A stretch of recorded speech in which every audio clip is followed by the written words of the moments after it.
Your dreams will come true if your mind isn't glued to the fact that life is so blue.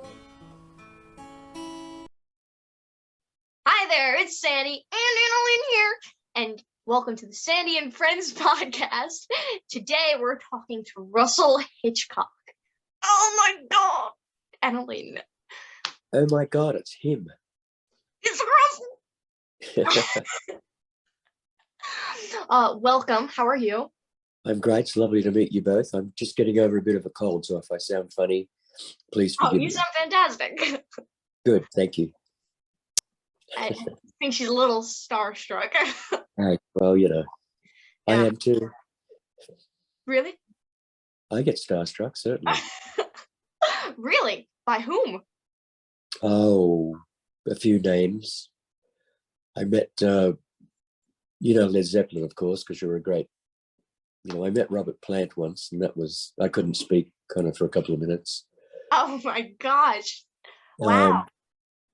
Yeah, we did shows with Elton John and with REO Speedwagon and America, a bunch of people. We've been around a bit. No.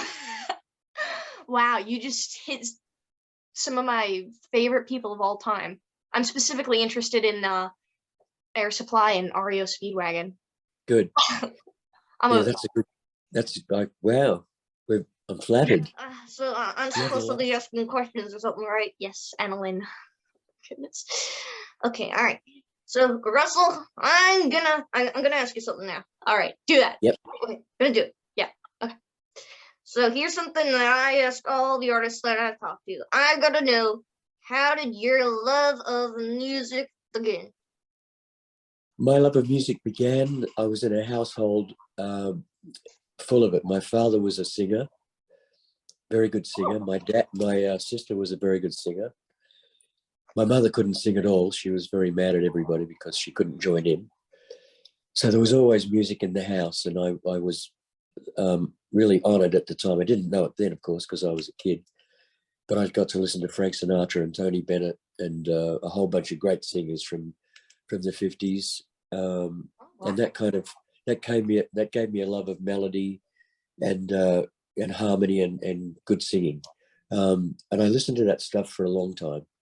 Well, I was only 15. I went to see the Beatles in live, which is hard to believe because that was about a million years before you were born, both of you. And I saw them and I was just blown away with that sound. And I didn't anticipate being in music, but it just made me open my ears to a lot of other stuff that was around then. Oh, well, you've definitely incorporated a lot of that harmony I see into Air Supply. It's beautiful. Oh yeah, yes. Well, Graham is the same. He saw them as well, and we've both always had a love of good melodies and good harmonies and good songs. Thank goodness. I mean, you brought us a masterpiece. Thank you. Oh, thank you. So at what point did you decide that you wanted to be a singer? I was working in an office in Sydney in Australia, and my girlfriend at the time, she came home with a newspaper, and it had an advertisement for singers for Jesus, singers wanted. That's all it said. It was for Jesus Christ Superstar, the musical. Oh. So she really nagged me until I went along and auditioned, and I went back a couple of times because they weren't sure whether they wanted me to be in the show or not. But yeah, really, right? That's a no-brainer. And anyway, eventually I got into the show, and the first day of rehearsals, I met Graham Russell, and pretty much a couple of weeks later, we were kind of working together. But I never had any. I don't think I even had any desire to be in music because I didn't think I was good enough, because a lot of people, and it's really sad, a lot of people don't realize their potential because they don't get a chance to give it a shot. So I would encourage everybody that's watching this and listening to it, no matter how old you are, if there's something that's in you that you feel that you may be good at or you might be mediocre at, just give it a shot because you never know what's going to happen. I love that. Oh my gosh. Russell, I wanted the ventriloquist. You think I can do that? Once again, give it a shot. I'm sure you'd be wonderful because you have a wonderful personality. You're Me? very, as they say, camera friendly. Oh, thank you. You're intelligent. The sky's the limit, babe. Oh my goodness, I can't believe he just said that to me, AnaLynne. So I know Graham is the songwriter of Air Supply, but have you had any interest in writing ever? I tried writing some lyrics a long, long time ago, and I thought they were terrible. I mean, when you work with somebody like Graham and you see, you don't, you get to sing the songs and hear them recorded, but when you even see the lyrics on a piece of paper, it's quite intimidating. So I just figured I'll stick with what I do best, and he does what he does best, and so far it's worked out very well. I mean, he doesn't want to be the lead singer, Oh, and really? no, he said that all along. And I can't write songs, so it's kind of a perfect marriage there. Yeah, wow. You guys work fantastically together at Full. I've heard Yes. it. Yep. So were you ever trained in singing? No. Once again, I used to sing along with records. No, I used to sing along with the music I was hearing in the house. My sister had quite a large record collection. I see you've got records in the back too, vinyl. You're very trendy now, Yeah, I used to sing along with that, and then when I went to see the Beatles, as I said, I used to close my bedroom door, and I had a little. It was actually a tape recorder, really tiny, like only this big, and it had a speaker and a microphone, like a microphone this big, and you could just turn it on and not record, but sing into the microphone. It would come out of the speaker in the little machine.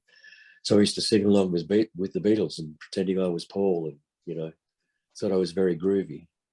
So no formal lessons. I have a good ear for a song. I learned them pretty quickly, but no training, no formal training. That is absolutely incredible. I mean, I don't know if you've noticed, but you have some range. Well, yeah, I was lucky enough to find that out in Superstar when I was in the show for a couple of months. The music director said that he wanted to see me after a performance or something, and I thought I was in trouble. It's like going to the principal's office, and he said, I've heard you sing during the show, and I think you should audition for the understudies of Jesus and Judas. Oh, wow. And I thought, wow, that's pretty big because they're obviously the leads of the show. And my experience in show business at that time was only 4 months that I've ever been in music, And I told him he was crazy, and he said, no, let's, come after the show, the matinee. We had 2 shows on the weekends. Come after the matinee, and we'll work out a few things. So we sat at a piano, and he said, sing this note and sing that note, and sing that one and sing this one and that one and that one and that one. And I did pretty good apparently. So I got to audition. I got to play understudy for both Jesus and Judas, and I think I sang the Judas part about 50 times. Oh, wow. And I got to play Jesus once. And for those of you that are watching that saw my old album covers, I had a big afro back then, like huge. And I played Jesus, and after the show, the producer came backstage and he said, you've got a great voice, Russell, but nobody wants to see Jesus with an afro. So you can't do that part anymore. Which quite hurt my feelings. I love your afro. Yeah, well, thank you. It's iconic. Well, wow, that's a word I've never heard used for it. Got to write that down. Wow, I'm making history here with you. Yes, you are. So initially, did your role have a lot of singing? Initially in the chorus, we were pretty much on stage all the time, doing Hosanna, Hosanna, la la la la la, and all through everything. The garden in Gethsemane where he was betrayed by Judas. I can't remember all the songs now. Anyway, we were on stage all the time. The only time I wasn't on stage for the full show, or most of it, I understudied the role of a priest called Annas, and he had a big hat on, very tall, and I had like a white face with devil, black makeup on it. So I only sang 2 songs then, and I couldn't go back on stage because I had to wear the makeup for the whole show. That was my least favorite part to sing. Because you couldn't be on stage that often? Yes. Yep. I can't believe that they wouldn't want to constantly hear your voice, though. I mean, you have one of the most incredible voices. Well, it gets better than that. When I first joined the show, I was one of the state picked 4 people to be the soldiers that took Jesus to the trial, and when they crucified him, I was one of those guys. And they had all of us in these vinyl black suits, like, I guess they looked like leotards, but they were thicker. And there was a mask over my face. I couldn't hear anything, or not enough to pitch. So I didn't sing. And none of us sang, the 4 of us, and they were all tenors. And one day somebody said, I can't hear the tenors. And Graham said, that's because they can't hear, anything. Look at the outfit you got them in, It's like singing like this, Oh my goodness. Anyway, so they did us a favor, and they cut holes in the side of their helmets, which didn't really help too much. But eventually I got out of that, and I was in the show for about a year and a half. Glad that you finally got out of that. Somebody Yes. finally realized we have Me Russell too. Hitchcock here. Me too. AnaLynne, I should let her ask. So, Sure. what did you sing at your audition for Jesus Christ Superstar? I sang Bridge Over Troubled Water. Oh, Simon really? and Garfunkel, yeah. Oh, man. I never know whether it's Bridge Over Troubled Water or Bridge Over Troubled Waters. Oh, I don't know. Should look that up. I don't know. What was that? You got to look now. You got to look now. Oh. You don't have to. I think I should. One moment. Okay. Let's see. It's Bridge Over Troubled Water. Just water. Yep. Right. Excellent. Well, now I know. Again, we're making history. And where's AnaLynne? I need to give her the whole answer. What was that? I need to give AnaLynne the whole answer for this. My goodness, you're right. I can't believe I just put her down like that. I can't believe you just put me down like that. Yes, so that's what I sang, and Bridge Over Troubled Water, we've clarified that. And I didn't know what I was going to sing, and I had to fly from Sydney to Melbourne to audition, and I got off we had trams, like trolley cars in Melbourne, then got off the tram and went to a music store and picked out that sheet music just on the fly. Didn't know whether it was in my range or not, and went along and sang it. So it worked out very well for me. Very well seems like a bit of an understatement, considering all that followed. Yeah. Well, I was lucky, and I sang it well, apparently, enough to get into the show. Apparently. Must have been fantastic. Oh my gosh. All right, AnaLynne, you can ask the next one too. Okay, all right. So, have you ever felt scared or nervous when you were singing on stage? Every night. Really? Yep. For about 2 or 3 songs until I feel comfortable and I can kind of get a feel for what the audience is feeling. But every night, not once have I not been nervous. Oh my goodness. So is there anything that helps you to overcome that, or is that just naturally getting into the groove of it? Yep, just getting out there and, being there for 15 minutes and, realizing that people come to see the band and life is good. Life is very good. I'm talking to Russell. AnaLynne. I am so sorry. Don't apologize. Oh, so I know how Graham initially felt when he met you, so I'm very interested. What was your first impression of Graham? My first impression, I always say obviously, but not obviously, because it's not obvious. I met him at rehearsal. We introduced each other to ourselves, Is that right? Grammar to each other. And No, I think you're good. and it was just how you doing, where you're from, etc.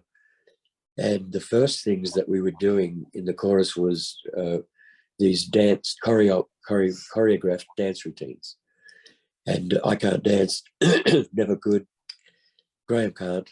And we were doing this routine, and all of a sudden I heard something, and I turned around and I saw this, looked like a big tree going, and he fell really badly and sprained his ankle. And I thought, that's the last I'll, not in a bad way, that's a drag. That's the last I'll see of him. Anyway, we, four of us, me included, in one of those four, took him to the backstage and helped him ice down his ankle, and he was able to continue. And we were two of the people in the show that we hadn't done any theatre before. There's a lot of people in our show that had been in the previous couple of Superstars, and we were intimidated because we didn't know how to behave or what, we were new. So there was that clique of people that knew what they were doing, and they were great. There was the people that knew what they were doing, but they were arrogant about being cool. And there was the new people, which was Graham and I. So those people, maybe half a dozen of us, used to kind of get together in our group, our clique, and talk about everybody else. So that's how I got to know Graham. Plus, I was seated next to him in the male chorus room. And when we began the show, we were both on stage together in this big, clear, looked like a test tube to us. So we spent a lot of time together and got to know each other very well. Excuse me, I have to take a sip. That's okay. Well, I'm so happy to hear that you guys did that. Yeah, it's been a wonderful relationship and a great friendship, certainly, too. Oh, gosh, I love that. So I've heard that after all these years, you guys have never had a fight. Is that true? It really is. Very few people believe that. If you're around us, you can see that. But, we didn't get into show business when we were teenagers. That really helped. We came from backgrounds in our families, working class people, that they didn't take any rubbish from you. They would put you in your place, very quickly if you got out of line. There was really no ego apart from doing what you did on stage. Right. Because you have to have an ego to do what you're doing, even. Yes, you do, AnaLynne, you do. You have one too. You have an ego. I can see that. So, I'm offended. Don't be. It's a good ego. Is it? It's a positive thing. Yes. Good. I have one. If I have one, you're allowed to have one. Is yours a positive thing too? It's a positive thing as long as you don't become awful. When you become famous, really famous, just be the same as you are now. And people will love you forever. Oh, I think he likes me, AnaLynne. Yes, I do. He does? AnaLynne. Oh my goodness. What have you done to her? Giving her the compliment that she deserves. It's getting better by the second. Keep doing this, AnaLynne. Okay. So, what was it like first reaching that level? That level of fame? I mean, were you freaked out when people were like, "Oh, it's Russell"? It's quite strange. Our success in America certainly started in 1980, and we had a whole bunch of hits back to back. So we were constantly on the road, and I don't think we really got to enjoy the moment because we were always touring. Oh. We're always doing something, a TV show or whatever. So I think that helped probably because, we just, and this is probably not the right way to say it. We haven't tried to be who we are. We just are who we are. Yeah. And we were lucky enough to be in the company of people that, kept us on a good level and got involved with the right people. And I don't know, just, we've all made mistakes in life. Certainly I have, but I've always tried to treat people with respect. And, if you're good to me, I'll be as good to you as I can be. If you're not good to me, watch out, We should be really good to him. That's up to you. So anything that you don't like from us, it's her fault. You guys are wonderful. I'm telling you the truth. Cross my heart, etc. He's talking about me. Thank you. Yes. You're welcome. Back to that ego thing. There you go. So I think I've said it about 100 times so far, and we've been talking for 20 minutes. So you have an incredible range. When was the first time that you opened your mouth and someone said, "Whoa"? I don't know. There were hundreds of people auditioned for Superstar, which is where it began. And when I got into the chorus, I was one of 50 people on stage. So I just did my thing. It probably was when I got to understudy Judas, because the range for that part is quite, large. And the first recording we made was called Love and Other Bruises in Australia. And at the end of that song, for some unknown reason, I jumped an octave from the melody, and it sounded good. And I thought, well, Graham was all over it, like, wow, that's great. And, those songs afterwards that we did that, and certainly they weren't, that was successful, let's do that again. It just seemed a natural thing to do. So I kept doing it. And, I did a lot of background vocals in our songs that are very high as well. So it just came natural to me. And I think it sounds good, That's You for think other it sounds good? I think it sounds fantastic.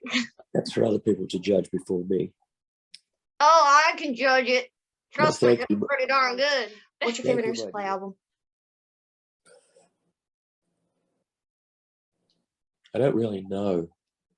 Obviously the Greatest Hits has got all the hits on it. I liked, I loved News from Nowhere and Truly Yours, or Yours Truly. I can't remember the title. I love all of it. There are a couple of songs, or one from each album, that really, we should put out an album of my favorites, an Air Supply album. That's a good idea. That's a fantastic idea. Are you writing these things down? I'm gonna go through all and do that and talk to Graham about that, because I think people would enjoy his favorites and my favorites. I know I would. Yeah. Again, more history being made. There you go. What are your favorites, if you don't mind sharing, unless you're giving away the album there? I liked my version of Unchained Melody. Oh, me too. I liked there's a song on, I don't know what album it is, called Never Fade Away, which I love. She Never Heard Me Call is a great song. I'll actually send you a list after we're done with this. That would be fantastic. I'll have to go through them. I'll send you a dozen songs that I like, and you'll see. What else was there? Oh, I loved I thought our version of The Power of Love was better than anybody's. There's an ego. I've never heard it. Oh my goodness. You haven't? No. Shame on you. I know. You should find it after this. It's great. Oh, I'm definitely going to. I can't believe I haven't heard it. Yep, it's really good. I'm so excited. Yep. I'm sure it is. That reminds me. The song "Making Love Out of Nothing at All." That was written by Jim Steinman. Did you guys ever get to meet him? Yes, we did. Before we recorded the song, we went to New York to meet him. And our manager at the time, his name is Don Arden. He used to manage Black Sabbath and Electric Light Orchestra and bunch of other famous bands. And he said, we should do a Greatest Hits album. And we said, you're crazy, because we've only had 2 albums. But he said, I found a guy and a song. that's going to make it great. And he took us to New York. We met Jim, who I found to be very eccentric, to say the least. Anyway, he said, here's the song. And it was about 20 minutes long, I think, because Jim used to write like that. Yeah. So we said, we can't do that, got to make it shorter. So we did a rework of it. And the version you hear was what we recorded. And the great thing about that recording that song is that we're in New York. And the guys that played on that record were part of Bruce Springsteen's band. Oh, really? Roy Bittan played piano, and Max Weinberg played drums. A very famous guitar player called Rick Derringer played the guitar solo. It was all in all a wonderful experience. And Jim was a phenomenal songwriter. Yes, oh my goodness, some of those lyrics, incredible. Yes. Yep. What did you find the rest of that band to be like? They were awesome. I mean, they should have been, arrogant and stuff, but they're not. Most people you meet that are famous, they're okay, because they don't think they're famous.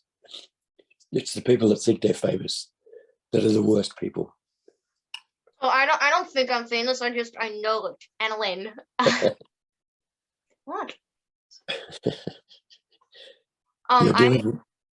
What was that? You're doing very well, AnaLynne. Thank you. Oh my! I can't believe he's saying this to me. Oh my God! Oh my goodness. Well, I'd like to hear that 20-minute version. Never happened. Anyway, maybe it's still around. I don't know. I didn't sing it. We just got the final version to sing. Oh wow, man! I can't imagine what else was expressed in that. I mean, that's a very thorough, beautiful song. So yeah. Wow. So it's pretty obvious you and Graham have a pretty friendly relationship, but what was that like between you guys and the rest of the band? How is it with the rest of the band? Yes. You mean now? I was thinking back then, but I'd like to hear about now too. Oh yeah, we've had a few lineups. We actually try to keep people as long as we can. But being in music is the same as any kind of job. Some people get better offers. Some people, you don't really see who they are until you're on the road with them. All right. And we don't tolerate any misbehavior. When you leave your house, you represent Air Supply. So we pay for your everything till you get home again. You can do what you want, then I don't care. But you have to behave as an Air Supply ambassador every minute you're out. And the band now is phenomenal.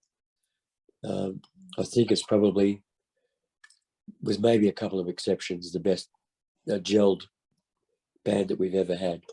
They're great people, great players. Like I said before, they're very humble. They treat our fans wonderfully. Now they've each got their little bunch of fans that comes to see them. Now. That's fantastic. During the show, they yell out their names. Aaron, let me know. So it's very cool. They're great. They sound fantastic. Oh my goodness. Yep. Oh, I love people.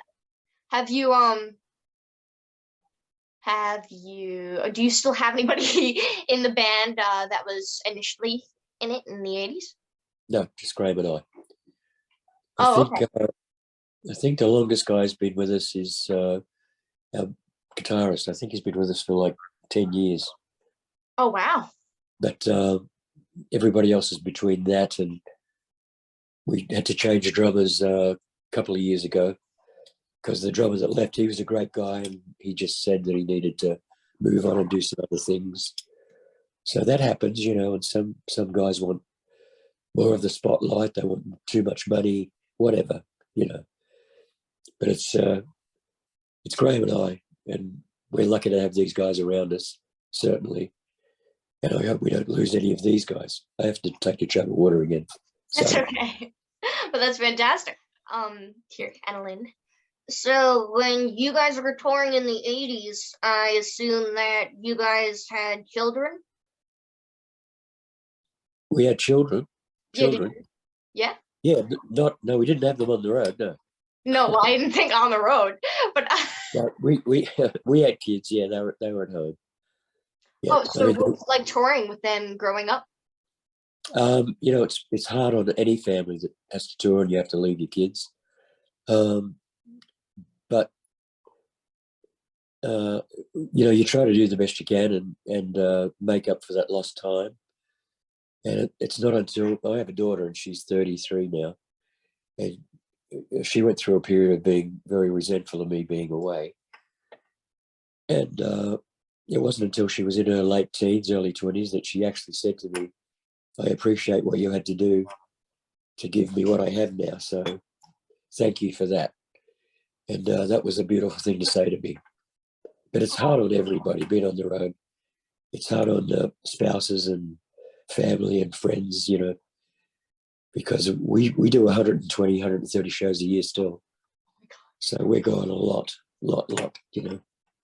You must be exhausted by the end of the year. I'm exhausted now. How long have you guys been on tour for? I mean, this tour. Well, it probably started in January because we lost most of the year last year with the COVID Oh, pandemic. right. But we've been pretty consistent. I think we're back kind of on a full schedule, which until we go to overseas at the end of the year, it's usually Wednesday, Thursday through Sunday, come home for a couple of days and then go back out again. But we'll be gone for 3.5 weeks in December, November, December, to Australia, New Zealand, Hong Kong, Singapore, the Philippines, and Latin America. Oh my goodness. So you've probably traveled to a lot of places throughout your career, I'm assuming. Oh Just yeah, based on that. yeah. The only places we really haven't toured is Europe and I'd love to go to Scandinavia. Oh yeah, wow. I'd love to go and see where ABBA lived. Yeah, really, Europe and Scandinavia. I'd love to tour. Where's your favorite place that you've been to? There's a few of them. I love playing in Hong Kong because it's a fantastic city. I love Buenos Aires in Argentina because of there's so much history there. With Don't Cry for Me, Argentina. What was that? Evita, the musical. Have Oh you heard man, of that? no. Okay. Look that up. Evita, Evita. Now? Oh, I'll do it. Wait, hold on. Oh, One you moment. can. If you want to do it now, you can. Sure. I'd like to. Yeah, Here, yeah. I've got my tablet here. Just throwing AnaLynne over there. We won't talk about that. There you go. How do you spell that? Evita. Here, It let's was see. written by the same guy that wrote Jesus Christ Superstar. Oh no, I haven't seen it. Oh man. Well, I'm taking a screenshot of that. I'm going to have Yeah. to. And Don't Cry for Me, Argentina is very famous. Oh really? My favorite song is Another Suitcase in Another Hall. It's very sad. Oh. Good sad though, emotional. Oh, okay. Well, that's good. Here, I'll bring AnaLynne back here. Okay. I can't believe you did that again. Sorry. We're doing a lot of research today. Yes, you've learned a lot today. I have. Wow, you know what? I really have. All right. So, when you first heard the lyrics that Graham was writing, what was your reaction? I thought they were very, very simple in a not in a duh way. Very simple, very touching, and really straight to the heart. And putting his melodies with those lyrics is just a clincher. I mean, he writes beautiful melodies, and that's all there is to it. Oh, I'd have to agree. Oh my goodness. Yeah. The song, they're just brilliant. Do you have a favorite song that Graham's written? Probably Lost in Love, because it was the song that really launched our career as it is, today. But probably the other one is All Out of Love, because we usually play that the last song of the show. And all through the show, people are yelling, All Out of Love, All Out of Love. Really? And I have to tell them, I say, shut up, you'll hear it later. No, I don't say that.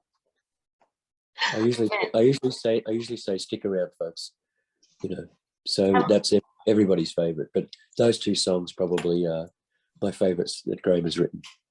I like your first version of "Stick Around, Folks." Oh, you could use that. I don't really care. It's funny enough. Quite a few times we get people that are speaking when I'm speaking to the audience, and I tell them, "Hey, I'm talking here, bud."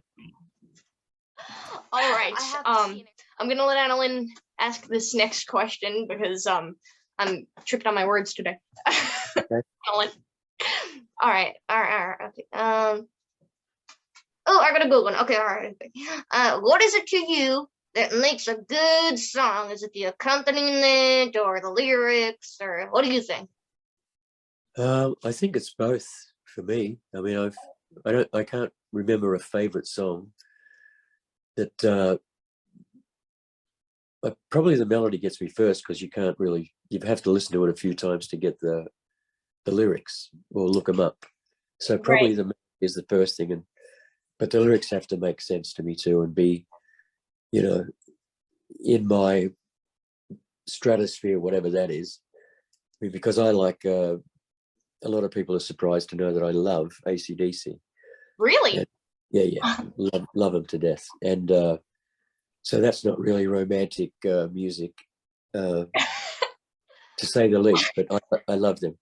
I've seen them 2 or 3 times, and I was fortunate enough to see them with their first singer, who passed away many years ago. And they've always been great. Just a fantastic band, especially live. But your question is answered by it's a combination of music and lyrics, melody and lyrics. Yeah, I know what you mean. Yeah, I totally understand what you're saying. As you were talking, it suddenly came to mind the song, the one that you love, because Yeah. the melody in that is absolutely gorgeous, and those strings in the back, but the lyrics are also just so soft, and they definitely pull at the heartstrings. I mean, Well, I love it too now with not just our songs, but the references our songs.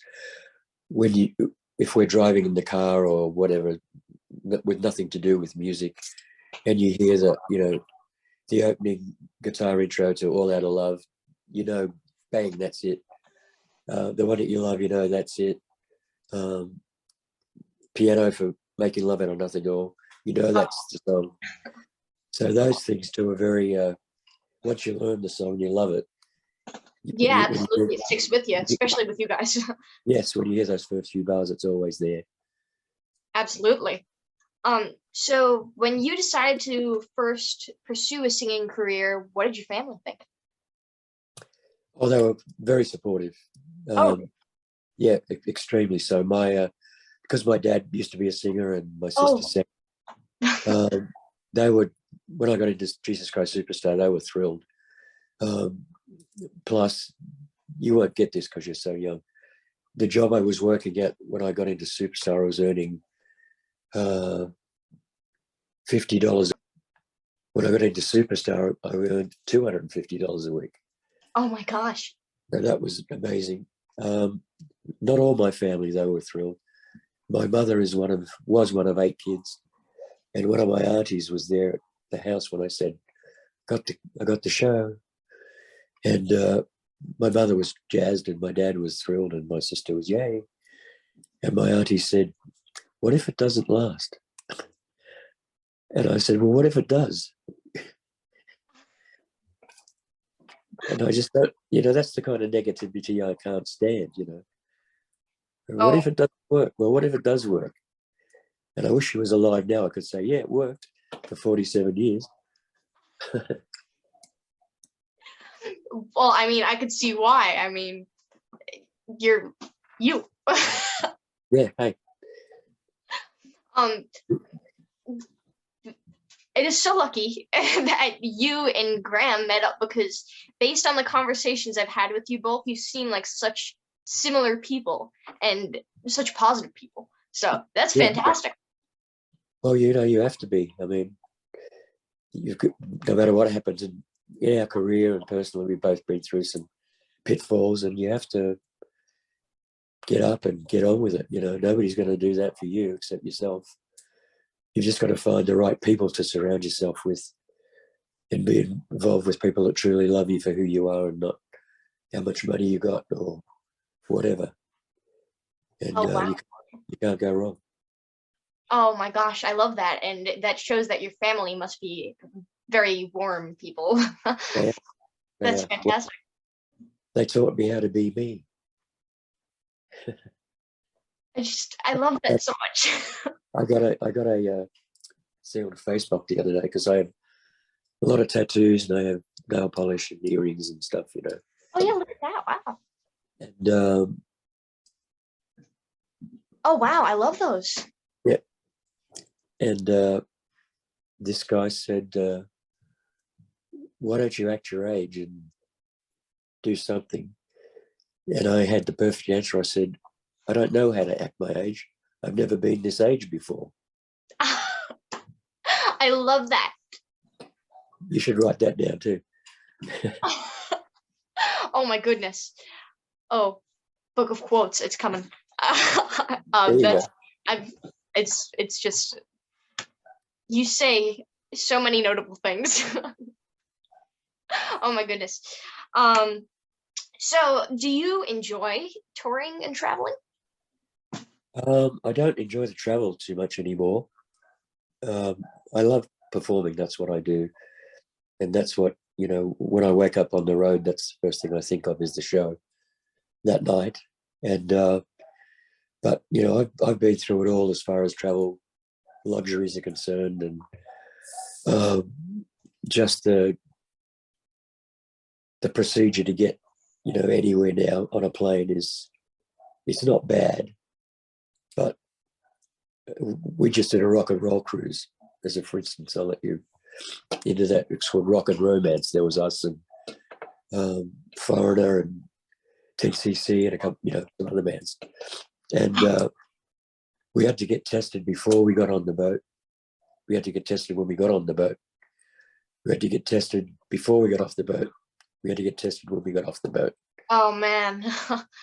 You know, and once again, it's like up your nose and it's all good. But, you know, that kind of stuff. And, you know, hotels aren't what they used to be. Flying isn't what it used to be, especially lately with idiots being on aeroplanes causing trouble. Another school, sorry. That's okay. But traveling, not so much. I love going overseas because it's all first class all the way. Great hotels, great airlines, great people, big venues. You know, I love that. Oh, that's fantastic. I mean, I can't imagine the big venues. I mean, getting to sing in front of so many people. Oh my goodness, how do you do it? You know, once again, we just do it. I mean, I love to walk out onto a stage where there's a lot of people and they respond as soon as you walk on stage. That's amazing, you know, because, you know, to the back row, we played to 175,000 people in Cuba once. And yeah, and that was amazing to see that many people come to see you, not me, see Air Supply and listen to the music is indescribable. Oh my gosh, I cannot imagine. But there again, the songs that you guys have made are just so timeless and beautiful. I mean, Thank you. Couldn't imagine less of a crowd coming. Well, you know, we're very lucky. We've had fans from the get-go and they're still with us, bringing their kids and their grandchildren now. So we're doing something right. I would agree with that. Oh, that's awesome. Here, AnaLynne. Okay, all right. So, if you guys were to collaborate with any other artist in the world, who would it be? Paul McCartney. I had a feeling. Sorry to interrupt you there, AnaLynne, but it's Paul McCartney. Yeah, sure. Paul McCartney. I mean, I think I know why, but would you like to elaborate on that? Well, I mean, he was in the Beatles, first of all. Best band ever, in my opinion. Once again, a great writer of a melody, a great lyric writer, and I've seen him 3 times, on his own. In fact, we're going again in June to see him. Phenomenal show, and just appears to be a great person, and I hope he is.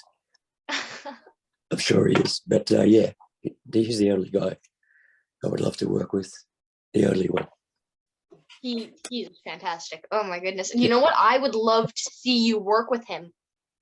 Wouldn't that be so cool? You could be. I'd faint before you did. Man, how have you kept your voice in such fantastic shape since the 80s? Well, it doesn't sound like it now. I don't know. I never smoked, which I think is very important. Never smoked anything. And I was lucky. It was genetic for me, I'm sure. My dad was a great tenor. My sister was kind of a baritone, funnily enough. I got the high voice. She got the low one, but nothing really. I mean, I don't speak during the day, as little as I can, and I speak like this all the time. I don't raise my voice ever. That's about all I can tell you. Well, I mean, you seem like a very calm person, so I could not imagine you raising your voice. Well, yeah, I have. Oh no, let's not be a reason. Oh no. Look what you made me do to my hair. Looks great. It does? Love the bangs. Thank you. Oh, he loves my bangs. AnaLynne. Okay, so what's your favorite album of all time? Sgt. Pepper. I had a feeling. What's your favorite song off the album? Ooh, that's a tough one.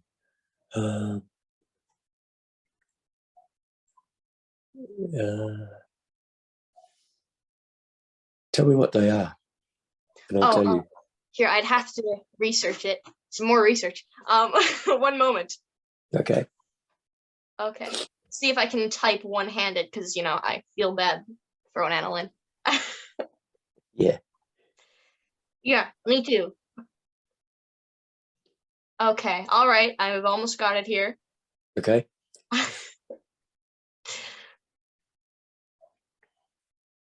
There's a movie called Sgt. Pepper. Yes, it's horrible. Really? The Bee Gees are in it. It's horrible. Wait, the Bee Gees are in it? What? Yeah. Why is it horrible? I just don't think they did justice to the songs. Oh, I'm gonna have to watch now. Yes, he says it's horrible, so I have to watch. I thought it was a cheesy plot too. Anyway. Okay, so Sgt. Pepper's Lonely Hearts Club Band. I think that was obvious. With a little help from my friends, fixing a hole within you, without you. She's leaving home. A day in the life. She's leaving home. That's your favorite? Yep. Oh, really? Wow. Why? Very sad. You got to think about sad songs, don't you? I do. In fact, when I was younger, if I got depressed, I had do you know what a cassette is? Oh, cassette. Yeah. I had a cassette with all depressing, sad songs. And I would go to my room and play them over and over again. Wait, you would play sad songs when you were sad? Yeah. Yeah. Oh, man. I would have thought that you'd want to play something happy. No, I didn't. I just wanted to drown myself in sorrow. I'm sorry to hear that. It's all good now. I don't have those anymore. Not for a long time. I'm not sure how to feel about that. Well, it's good because I'm here and you're here and AnaLynne's here. That's true. I'm here. Yes, we know you're here. Yep. She's made that all quite good. Oh, that's great. So, if you weren't a singer, what would you be doing right now? You'd probably still be, interviewed by me, but I always used to put on in my report book when I was in high school. I wanted to be a teacher. Really? What would you want? I don't know. Don't have a clue. Probably English. I was really good at English. But I just wanted to, I guess it's basically the same, be in front of people and giving of your stuff. Wow, teaching is an art. Yeah, that was genius. Yeah. But, you know, once you get into music, you can't not do it. It's very simple. Especially if you have any kind of success, you just do it. I'm so glad that you got into music. Me too. What do you like to do in your spare time? He likes to talk to me. Yeah, right. We should do this once a week. Yes. I love to watch TV. I'm a TV perv. Oh, let's hear. What do you watch? Russell Hitchcock like to watch. It's not air supply friendly. I like horror movies, slasher flicks, and spooky, creepy things. This is not what I expected you to say. While I'm listening to AC/DC. Oh. Wow, you know? I like sad songs, horror movies. Well, I guess I'm a Gemini, so I have two sides to me, you know. What was that? I'm a Gemini. I have two sides to me. Oh my gosh, I love that. That's so funny. So let's go back into the whole concert type location. You know, I mean, we're here, but you know.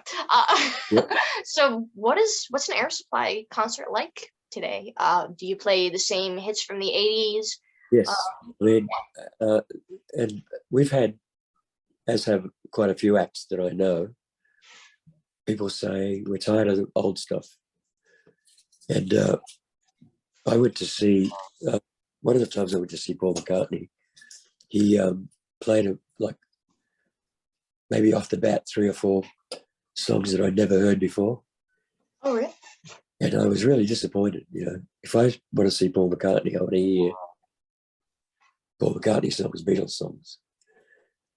If I go to an Air Supply show, I want to hear Here I Am, Sweet Dreams, Lost in Love, all those things. So anyway, an Air Supply concert consists of all those songs. And we try to put a new song with every tour. Now Graham is doing one of his solo things. Excuse me again. You can leave this in, I don't really mind. Yeah, we just try to do something new with every tour. And people that haven't seen the band before, they get to see the new members, because every guy that you perform with has a different ingredient that he brings to the show. So it's all different influences, but you know it's an Air Supply song. I've also been to see acts where I didn't know the song. Oh, yeah. Because they rearranged it so much, I couldn't tell what it was. But we try to stay faithful to what we play. It's very loud. It's a rock and roll show. Very loud. Really? And, oh, yeah. And we think it's exciting and dynamic and fulfilling. That's about what I can tell you about an Air Supply show. Oh, man. That sounds like a blast. It is. It's so cool that you continue to play those hits that everyone really wants to hear. Well, you know, like I said, I don't want to go and hear stuff I'm not familiar with at all. I can do that at home on a record player. Oh, man, that's so cool. So, AnaLynne unfortunately has one last question. Okay. No! I can't do this! She does this all the time. Oh, my God. Oh, okay. I'm not going to ask it. Okay, maybe I'll ask it. Okay, good. So, what's it like knowing the impact you have made on so many different people? You know, it's not something that you take for granted, but you don't see it very often, like up close and personal like we are. Right. You get to see it when fans come to the shows. You get to see it when you get really touching mail from people that have been influenced by you to a very large degree. And of course, I love doing something online, and people say it's the Philippines, we love you. It's Cuba, we love you. It's Australia, we love you. It's Hong Kong, we love you. All over the world, and that means a great deal to me, Oh my. because we sold a lot of records, certainly, but without our fans being there from the beginning till now, we wouldn't be having this conversation. So everything that we do is for the fans, because we truly love them and what they've given us in our lives. We love you. Thank you. Please remember that. We love you too. He's talking to me. Stop it. Oh my goodness. I have to tell you, because this is really funny. When I was making the note of the fact that I wanted this to be the last question, I wrote in parentheses next to the question, what's it like knowing the increase you've made on the population? I'm going to bet that there was a bit of an impact there. Well, that's another story. I mean, we do get people say to us that our child was conceived to your music, and that's pretty deep, actually. Wow. That's kind of X-rated for you. No, but it's very deep. Blush. What did you say? I said blush. You blushing? Am I? Not No. more.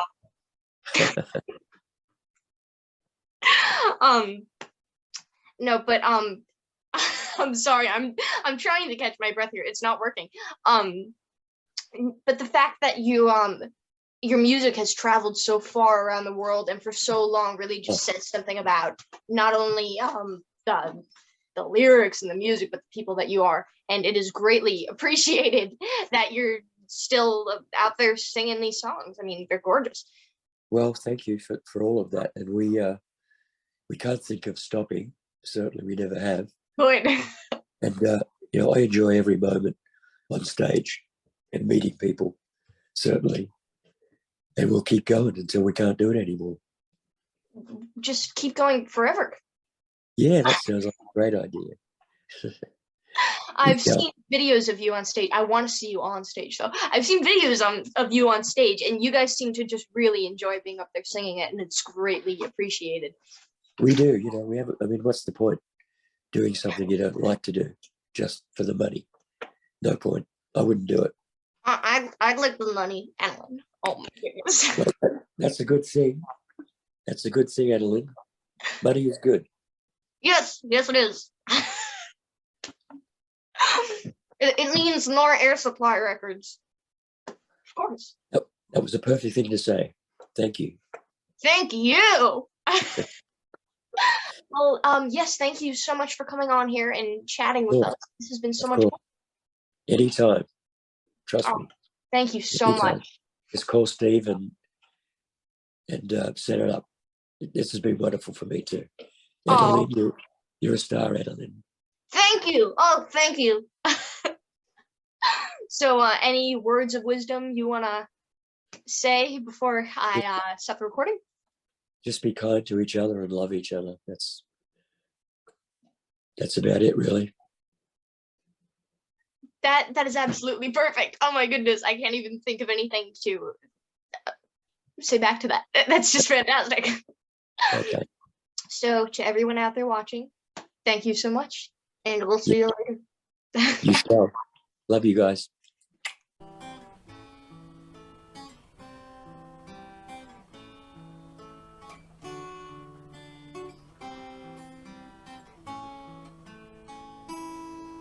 Beyond the clouds and the rain, a place where your sadness drains, where the sun peers over your sadness and your pain.